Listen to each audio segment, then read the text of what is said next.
Hi, Sudhi മോൾ. വാസ്തവത്തിൽ ഈ വിഷയം എടുക്കാൻ എനിക്ക് ഭയങ്കര പേടിയാണ്. എന്തുകൊണ്ടെന്നറിയാമോ? മുമ്പെങ്ങാണ്ടൊരു ദിവസം ഒരു 1 year ബിഫോർ, ഒരു 8 month ബിഫോർ ഞാൻ ഒരാളുടെ അടുത്ത് പറഞ്ഞു, ജോലി ചെയ്ത് ജീവിക്കുന്ന നല്ല അഭിമാനബോധത്തോടു കൂടി ജീവിക്കാൻ പറ്റും, ജോലി ചെയ്ത് ജീവിക്കുന്നതാണ് നല്ലത് എന്ന് പറഞ്ഞത് മാത്രമേ എനിക്ക് ഓർമ്മയുള്ളൂ. എൻ്റെ ശിവനെ, ഒന്നും പറയണ്ട. അതുകൊണ്ട് തന്നെ ഈ ഒരു വിഷയം ഒരുപാടെടുത്ത് പറയാൻ ഞാൻ ആഗ്രഹിക്കുന്നില്ല. നമ്മൾ എന്ത് വിഷയം എടുത്താലും അതിൻ്റെ ജസ്റ്റ് ഓപ്പോസിറ്റ് പറയുക എന്നുള്ളത് ചിലരുടെ ഒരു കുൽസിതമാണ്. അപ്പം അവർക്കിതൊരു കണ്ടന്റ് ആകും എന്നുള്ളത് വസ്തുത. പക്ഷേ സുധിമോൾ അറിയാൻ വേണ്ടി ഒരു കാര്യം പറയണമെന്ന് തോന്നി എനിക്ക്. നമ്മുടെ നാട്ടിൽ ഒരുപാട് പേര് കഷ്ടപ്പെടുന്നുണ്ട്, ഒത്തിരി പേര്. ഫിസിക്കലി ഫിറ്റ് അല്ലാത്ത ഒരുപാട് പേരുണ്ട്. ഫിസിക്കലി ഫിറ്റ് അല്ലാത്ത ഒരുപാട് പേര് വീടില്ലാത്തവരുണ്ട്, ചെറിയ ഒരു മറപ്പെരയിൽ നിൽക്കുന്നവരുമുണ്ട്. അങ്ങനെ ഒരുപാട് രീതിയിൽ കഷ്ടപ്പെടുന്നവരുണ്ട്. നിങ്ങൾക്ക് നല്ല ഫിസിക്കലി രണ്ടുപേരും ഓക്കെയാണ്. നിങ്ങൾ ആ ചെളിക്കുണ്ടിലേക്ക് കിടക്കുള്ളൂ എന്ന് പറയുന്നത് ഒരുതരം വാശിയാണ്.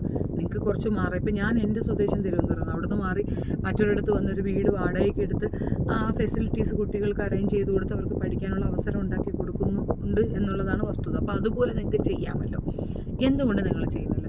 ഒരു 5,000 ഒക്കെ കൊടുക്കാൻ പറ്റുമെന്നുണ്ടെങ്കിൽ നിങ്ങൾക്ക് തീർച്ചയായിട്ടും ഒരു വീട് വാടകയ്ക്ക് കിട്ടും. അപ്പം നിങ്ങൾ ആ ഒരു അറ്റ്മോസ്ഫിയറിൽ കിടന്നുകൊണ്ട് അതിനെ ഹൈലൈറ്റ് ചെയ്ത് കാണിച്ചുകൊണ്ട് നിങ്ങൾ കാണിക്കുന്നത് കുറച്ച് അട്രാക്ഷന് വേണ്ടി തന്നെയാണ്. ഒരു പക്ഷേ നിങ്ങൾക്ക് അതിനുള്ള ഐഡിയ അറിയത്തില്ലായിരിക്കാം. എനിവേ, എന്തായാലും നിങ്ങളത് കാണിക്കുന്നു, അത് കുറേ അധികം പേർക്ക് ഇഷ്ടപ്പെടുന്നു, അവർ നിങ്ങൾക്ക് കുറേ പേയ്മെൻറ്റ് അയച്ചു തരും. നല്ല കാര്യം. നിങ്ങൾക്ക് പേയ്മെൻറ്റ് ആരെങ്കിലുമൊക്കെ അയച്ചു തരുന്നുണ്ടെങ്കിൽ അത് സന്തോഷപൂർവ്വം സ്വീകരിക്കുക. അതിനകത്തൊരു തെറ്റുമില്ല, അതിനകത്ത് എനിക്ക് തർക്കവുമില്ല. പക്ഷേ നിങ്ങളുടെ വീട് വെക്കാൻ ആരോ പെർമിഷൻ തന്നിട്ടുണ്ട്, അല്ലെങ്കിൽ അവർ വെച്ച് തരാമെന്ന് പറയണം. അപ്പോൾ എനിക്ക് കുറച്ച് പ്രോപ്പർട്ടി വാങ്ങിക്കണം, അതിന് വേണ്ടി കുറച്ച് പൈസ വേണമെന്ന് ഓൺലൈനിൽ നിങ്ങൾ അങ്ങനെ ഒരു ഭിക്ഷയെടുപ്പ് നടത്തിയിട്ടുണ്ടെങ്കിൽ തീർച്ചയായിട്ടും അത് നിങ്ങളെ കുഞ്ഞുങ്ങളെ തന്നെയാണ് ബാധിക്കുക. നിങ്ങൾ കരഞ്ഞത് കൊണ്ട് മാത്രമാണ് ഈ ഒരു വീഡിയോ ചെയ്യുന്നത്. നല്ലതാണ്. കാരണം നിങ്ങളുടെ കുഞ്ഞുങ്ങൾ ആരെങ്കിലും കളിയാക്കുന്നുണ്ടെങ്കിൽ അത് അർഹിക്കുന്ന കളിയാക്കലാണ്. ആരോഗ്യമുള്ള അച്ഛനും അമ്മയും ഭിക്ഷ എടുത്തു എന്ന് ആരെങ്കിലും പറഞ്ഞാൽ എന്താ തെറ്റ് പറയാൻ പറ്റും? നിങ്ങളത് ചെയ്തില്ലേ? മറ്റൊരാളുടെ കയ്യിലിരിക്കുന്ന പണം കടമായി ചോദിക്കാതെ ഉദാരമായി ചോദിക്കുന്നതിന് ഭിക്ഷ എടുപ്പെന്നാണ് പറയുക. നമ്മൾ കടമായി ചോദിക്കുന്നത് വേറെ, ഉദാരമായി ചോദിക്കുന്നത് വേറെ. അപ്പം അത് ചോദിക്കുന്നത് തെറ്റാണ്. അത് തെറ്റായ ഒരു മെസ്സേജാണ് സമൂഹത്തിന് കൊടുക്കുക. നിങ്ങളെക്കാൾ കഷ്ടപ്പെടുന്നവരില്ലേ? സീതത്തോട് ആ കുട്ടി ദീപ്തി, അവൾ ചെയ്യുന്നത് കണ്ടിട്ടുണ്ടോ? എത്രയോ ഫാമിലിയെ കാണിക്കുന്നുണ്ട്. റീസെൻ്റ്ലി അവരൊരു വീട് വെച്ചിട്ടുണ്ട്, കണ്ടിട്ടുണ്ടോ? വളരെ ചിലവ് കുറഞ്ഞൊരു കുഞ്ഞു വീട്. അവിടേക്ക് എപ്പോഴും മഴയും പ്രശ്നങ്ങളും ഒക്കെ ഉണ്ടായിട്ട് പോലും ഏറ്റവും ചിലവ് കുറഞ്ഞ രീതിയിൽ അവരങ്ങനെ ഒരു വീട് ക്രിയേറ്റ് ചെയ്തത് കണ്ടു. അതിനു മുമ്പ് അവരിവിടെ ഇരുന്ന അവസ്ഥ, അവർ അച്ചാച്ചിയൊക്കെ ഉണ്ടായിട്ട് പോലും അത് വീട് ഒരെണ്ണം വാടകയ്ക്ക് എടുത്താണ് അങ്ങോട്ട് മാറിയത്. നമുക്ക് ബില്ലുണ്ടെങ്കിൽ നമുക്ക് ഒരുപാട് കാര്യങ്ങളിൽ നമ്മളുടെ പ്രോബ്ലംസ് സോൾവ് ചെയ്യാനുള്ള സൊല്യൂഷൻസ് ആണ്. അതൊന്നും നോക്കാതെ നിങ്ങൾ വന്ന് നിങ്ങളുടെ ഒരു ഫെയിമൊക്കെ ഉപയോഗിച്ച് നിങ്ങൾ ചാനലിൽ പോകുന്നു, അവിടെ പോകുന്നു, ഇവിടെ വെരി വെയർ നിങ്ങളുടെ ആ പോവർട്ടി കാർഡാണ് കാണിക്കുന്നത്, ദാരിദ്ര്യ കാർഡ്. പലരും ഇത് ഉപയോഗിക്കുന്നുണ്ട്. ഇതൊരു റോങ് മെസ്സേജാണ് കൊടുക്കുന്നത്. ഞാൻ ചോദിക്കട്ടെ, നമുക്കിതുപോലൊരു പ്രശ്നം വന്നാൽ നമ്മൾ ചോദിച്ചാൽ ആരെങ്കിലും തരുമോ? ഇല്ല. എന്തുകൊണ്ട് തരത്തില്ല? നമുക്കിതുപോലെ കാണിക്കാൻ അറിയത്തില്ല. നമ്മുടെ വീട്ടിൽ ഇതിനേക്കാൾ ബുദ്ധിമുട്ടുണ്ടാകും, അവരിത് കാണിക്കത്തില്ല. അപ്പോൾ സ്വാഭാവികമായിട്ട് ആത്മാഭിമാന ബോധമുള്ള സ്ത്രീകൾക്ക് ഇത് കാണുമ്പോൾ വല്ലാതെ ദേഷ്യം വരും. അവർ വല്ലതും പറയും. ഉടനെ അതെന്നെ അങ്ങനെ പറഞ്ഞു, എൻ്റെ കുഞ്ഞുങ്ങളെ പറഞ്ഞു എന്ന് പറഞ്ഞിട്ട് കാര്യമില്ല. കുട്ടികളെ ആരെങ്കിലും ഈ രീതിയിൽ, അത് ഈ ഒരു വിഷയത്തിൻ്റെ പേരിൽ അവഹേളിക്കുന്നുണ്ട്, അതിൻ്റെ പൂർണ്ണ ഉത്തരവാദിത്വം നിങ്ങൾക്കാണ്. നിങ്ങളാണ് അതിന് വഴിവെച്ചു കൊടുത്തത്. നിങ്ങൾക്ക് അതിൻ്റെ വല്ല ആവശ്യമുണ്ടായിരുന്നു? നിങ്ങളുടെ കുഞ്ഞുങ്ങൾ മറ്റുള്ളവരുടെ മുമ്പിൽ അവഹേളിക്കപ്പെടാതിരിക്കാനാണ് നമ്മൾ പലയിടങ്ങളിലും പല രീതിയിലുള്ള സംയമനം പാലിക്കുന്നത്, അഡ്ജസ്റ്റ്മെൻറ്റ് നടത്തുന്നതൊക്കെ. എന്തിനാ അങ്ങനെ നമ്മൾ ചെയ്യുന്നത്? നമ്മുടെ കുഞ്ഞുങ്ങൾ, അടുത്ത തലമുറ നാണക്കേട്ടിലേക്ക് വീഴാതിരിക്കാൻ വേണ്ടിയിട്ടാണ്. അപ്പം അത് ശരിക്കും ഒരു തിരിച്ചറിവല്ലേ? അങ്ങനെ ഒരു തിരിച്ചറിവ് നിങ്ങൾക്ക് ഇല്ലാതെ പോയതിന് നിങ്ങൾ കമൻ്റ് ഇട്ട് വരെ വഴക്ക് പറഞ്ഞിട്ട് കാര്യമുണ്ട്. എനിക്കറിയാം ഇതിപ്പോൾ കേൾക്കുമ്പോൾ മറ്റൊരു പൊങ്കാല ഇടാനായിട്ട് വരുമെന്ന്. തീർച്ചയായിട്ടും വരും. നിങ്ങളുടെ അഭിപ്രായമാണ് ഭിക്ഷയെടുത്ത് ജീവിക്കുന്നതിനെ പ്രൊമോട്ട് ചെയ്യുക എന്നുള്ളത്. ഞാൻ എപ്പോഴും ജോലിയെടുത്ത് ജീവിക്കാനേ പറയുള്ളൂ. ഭിക്ഷയെടുത്ത് ജീവിക്കുന്നത് ആത്മാഭിമാനമുള്ള ഒരു വ്യക്തിക്ക് പറ്റിയ പരിപാടിയേ അല്ല. ഇവർക്ക് വീട് വെച്ച് കൊടുക്കാമെന്ന് ആരോ പറഞ്ഞു, അതുകൊണ്ട് പ്രോപ്പർട്ടിക്കല്ലേ ചോദിച്ചത്? എന്തിന് തന്നെയായാലും നിങ്ങൾ ചോദിച്ചത് ഭിക്ഷയല്ലേ? നിങ്ങളത് തിരിച്ചു കൊടുക്കാമെന്ന് പറഞ്ഞ ആരടുത്തെങ്കിലും ചോദിച്ചോ? ഇല്ലല്ലോ. അങ്ങനെ നിങ്ങൾ എന്തെങ്കിലും ചെയ്യാൻ ശ്രമിച്ചോ? ഇല്ലല്ലോ. നിങ്ങൾ തിരിച്ചു കൊടുക്കാമെന്നൊരു മനസ്സുപോലും നിങ്ങൾക്കില്ല. ഇനി ഇതിനകത്ത് വേറൊരു സാധനം ഒളിച്ചിരിപ്പുണ്ട്. നിങ്ങളിങ്ങനെ ചോദിക്കുമ്പോൾ നിങ്ങൾക്കൊരു എമൗണ്ട് തരുന്നവർ നിങ്ങൾ കുറച്ചൊന്ന് ആർഭാടം കാണിച്ചാൽ മതി, അവർ ചോദ്യം ചെയ്യും. അതുമാത്രമല്ല, ഇപ്പോൾ കടൽ മച്ചാനെ പോലെയുള്ളവരൊക്കെ കണ്ടു നോക്കുക, അവരൊക്കെ സിമ്പതിയാണ് കൂടുതൽ കൊണ്ടുവന്നിട്ടത്.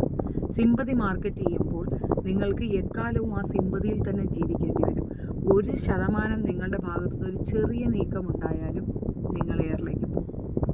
സോ എനിക്ക് മനസ്സിലായ കാര്യമാണ് ഞാൻ പറഞ്ഞത്. ബാക്കി നിങ്ങളുടെ ഇഷ്ടം. നിങ്ങളെ കണ്ടുകൊണ്ട് വേറൊരാൾ അവിടെ ഇരുന്ന് ചോദിക്കുന്നുണ്ട്, സുതിമോൾക്ക് കൊടുക്കുന്നുണ്ട്, പിന്നെ എനിക്ക് തന്നാൽ എന്താ എന്ന് ചോദിക്കുന്നൊരു ചോദ്യമുണ്ട്. ആ ചോദ്യം തന്നെ പ്രശ്നമാണ്. അത് അങ്ങനെ ഒരു ചോദ്യത്തിലേക്ക് കൊണ്ടെത്തിച്ചത് നിങ്ങളാണ്. നിങ്ങളൊരു സോഷ്യൽ റെസ്പോൺസിബിലിറ്റി, സാമൂഹിക പ്രതിബദ്ധത ഇല്ലാതെ നിങ്ങൾ ചെയ്ത ഒരു ചെയ്ത്താണ് ഞാൻ പറഞ്ഞത്. പിന്നെ മോസ്റ്റ്ലി ഇങ്ങനെയുള്ളവരുടെ ഒരു സ്ഥിരം ഡയലോഗാണ്, എനിക്കിത് അറിഞ്ഞൂടാ, എനിക്കത് അറിഞ്ഞൂടാ, എനിക്ക് അങ്ങനെ അറിഞ്ഞൂടാ, എനിക്ക് കമ്പ്യൂട്ടർ അറിഞ്ഞൂടാ, എനിക്ക് മൊബൈൽ അറിഞ്ഞൂടാ, എനിക്ക് ഇംഗ്ലീഷ് അറിഞ്ഞൂടാ. ഇതൊരു ക്രെഡിറ്റ് ആണോ? അല്ല, അറിയാത്തതുകൊണ്ട് ചോദിക്കുന്നതാണ്. ഇതിൽ നിങ്ങൾക്ക് എന്തെങ്കിലും ബെനിഫിറ്റ് ഉണ്ടോ? എനിക്കിത് അറിഞ്ഞൂടാ, അതറിഞ്ഞൂടാ. അറിയാത്തത് പഠിക്കണം. മന്ദബുദ്ധിയൊന്നും അല്ലല്ലോ, പഠിച്ചൂടെ? അപ്പോൾ അതൊന്നും ചെയ്യാണ്ട് എനിക്കിത് അറിയത്തില്ല, എനിക്ക് അതറിയത്തില്ല, എനിക്ക് അങ്ങനെ അറിയത്തില്ല, എനിക്ക് ഇങ്ങനെ അറിയത്തില്ല. ഭർത്താവില്ലാതെ പെൺകുട്ടികൾ ജീവിക്കുന്നുണ്ട്.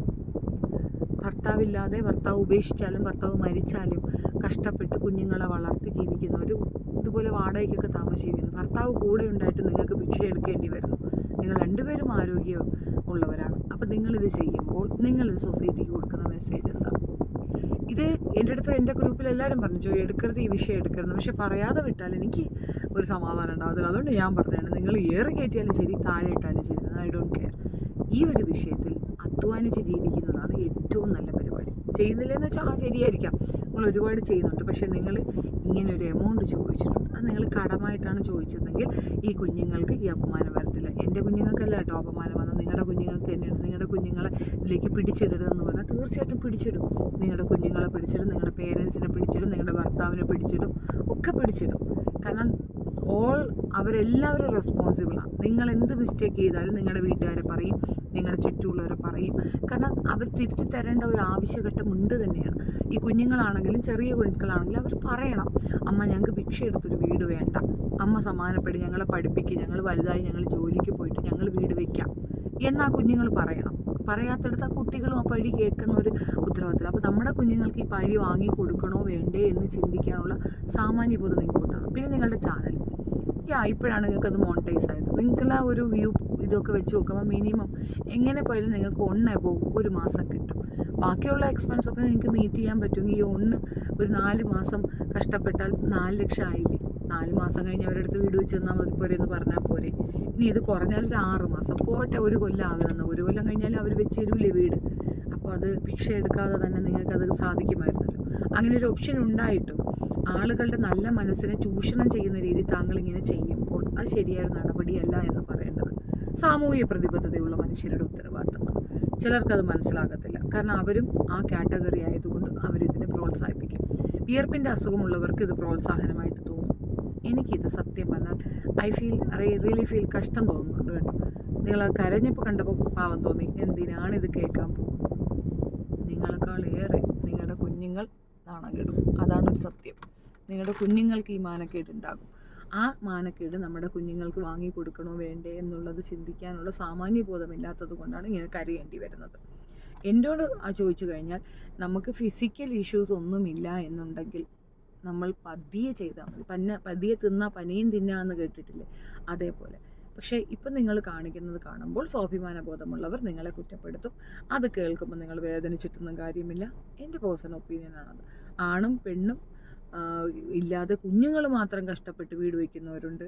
അങ്ങനെ ഒരുപാട് പേരുണ്ട്. അവർക്കിടയിലേക്ക് നല്ല ഒരു കോമാളി വേഷത്തിലാണ് താങ്കളുള്ളതെന്നുള്ളത് വസ്തുത. ഇനിയിപ്പോൾ പലരും വന്നിട്ട് ചോദിക്കാം, അവർ വീട് വെച്ച് കൊടുക്കാമെന്നല്ലേ പറഞ്ഞത്, നിങ്ങൾക്ക് എന്താ? അവരുടെ ഇഷ്ടത്തിന് അവർ ജീവിക്കട്ടെ. അവരങ്ങനെ ജീവിക്കട്ടെ, ഇതെൻ്റെ ഇഷ്ടം പറയുക എന്നുള്ളത്. And that's my point. നിങ്ങൾക്ക് വീഡിയോ ഇഷ്ടപ്പെടുകയാണെങ്കിൽ ലൈക്ക്, ഷെയർ ആൻഡ് സബ്സ്ക്രൈബ്. ഇതും പറഞ്ഞുകൊണ്ട് എന്നെ പൊങ്കാല ഇടാൻ വന്ന മുൻപൊരു വിഷയത്തിൽ ഞാൻ ഇടപെട്ടില്ലേ, അതുപോലെ തന്നെയാണ്. ഒരു തീരുമാനം ഞാൻ പറഞ്ഞാൽ അതിനകത്ത് ഞാൻ ഉറച്ചു നിൽക്കുക തന്നെ ചെയ്യും. എൻ്റെ പേഴ്സണൽ അഭിപ്രായമാണ് ഞാൻ പറഞ്ഞത്. അതിൽ ഞാൻ ഉറച്ചു നിൽക്കുകയും ചെയ്യുന്നു. Thank you.